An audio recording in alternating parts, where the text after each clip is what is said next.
depuis l'époque où je faisais des voyages fréquents en Libye pour y appliquer une politique qui était la politique de la France de l'époque et qui s'est développée, je crois, pas trop mal depuis ce moment-là. Vous savez qu'aujourd'hui, la situation de la Libye est la suivante, elle est très divisée en trois parties en réalité, trois États, trois gouvernements, trois assemblées, avec l'armée derrière qui va et qui vient, un pays qui est avant tout un pays, je dirais, assez ancien dans sa formation, c'est-à-dire qu'il n'y avait pas de pouvoir central, sauf celui qu'avait instauré Kadhafi.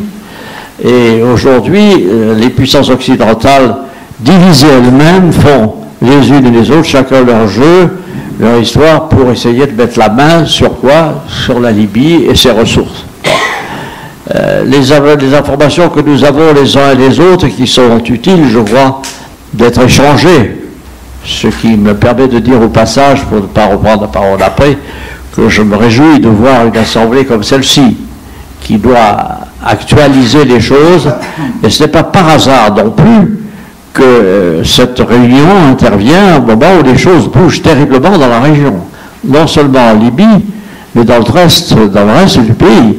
On ne peut pas ignorer ce qui vient de se passer en Arabie Saoudite. On ne peut pas ignorer ce que nous entendons et qui vient de Téhéran, par exemple, régulièrement, bien que la discrétion soit de rigueur, nous laisse penser que chacun prend ses jeux, prend ses marques, constitue son ensemble, et que nous sommes en face d'une situation dont on ne sait pas ce qu'elle pourrait être.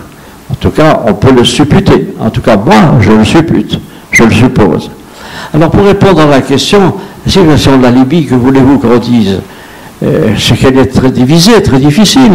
Ce sont des tribus qui n'avaient de réalité que ce que Kadhafi en avait fait. Du reste, vous observerez, au passant, que Kadhafi n'a jamais négligé les tribus, bien au contraire.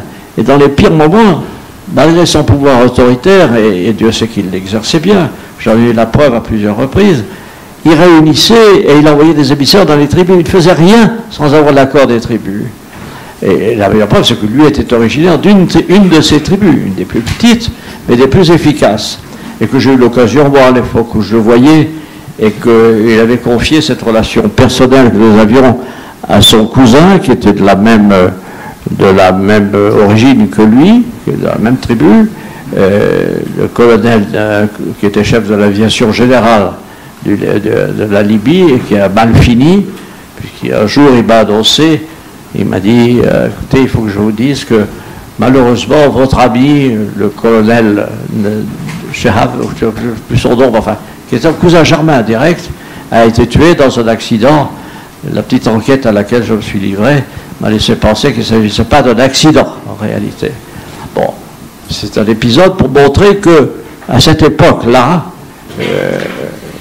Kadhafi tenait bien en main la Libye, et quand je suis intervenu auprès de lui plusieurs reprises, mais pour une affaire précise qui était celle des Bulgares, dont vous vous souvenez, les infirmières bulgares, il m'a dit à la fin de l'entretien, il m'a dit, écoutez, il faut que je vous dise, bon, je veux bien vous faire plaisir, que je faisais chorus avec tous ceux qui intervenaient ici et là pour la libération.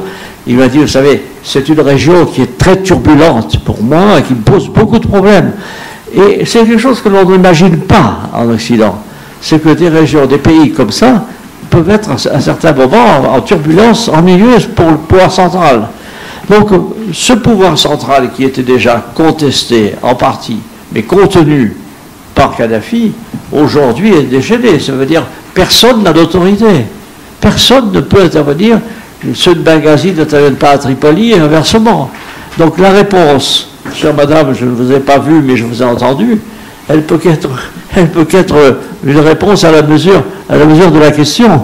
C'est-à-dire que tant qu'il n'y aura pas un moyen, on peut pas réfléchir au moyen, c'est autre chose, tant qu'il n'y aura pas un moyen centralisateur, avec un pouvoir fort, qui ne sera pas du tout un pouvoir démocratique, il faut le dire, parce que ça ne se prête pas à un régime comme le régime existant en Libye. Vous ne voyez pas la Libye, des élus pour le Parlement, pour l'Assemblée nationale libyenne. Ça n'existe pas. Tant qu'il n'y aura pas ça, c'est-à-dire quelqu'un qui s'imposera, eh bien, je dis que la Libye va évoluer avec des tentatives de mise en main des pays occidentaux, et que nous allons à l'aventure, mais ce n'est pas la seule dans la région. La première déclaration du président Macron a eu lieu hier ou avant-hier sur la région, et elle n'est pas négligeable. Elle n'est pas négligeable parce qu'elle traite d'un problème qui est un véritable contentieux dans la région et qui pose beaucoup de difficultés. Et je ne suis pas sûr que parmi tous ceux qui l'ont entendu, il a fait sa déclaration au propos de la Syrie, comme vous le savez, que parmi tous ceux qui l'auront entendu, ils soient satisfaits de cette position. Car non seulement il y avait une phrase qui était « il faut que le dictateur de la Syrie reste parce qu'il n'y a personne d'autre pour le remplacer ». Deuxièmement, il faut parler avec les Russes tout de suite.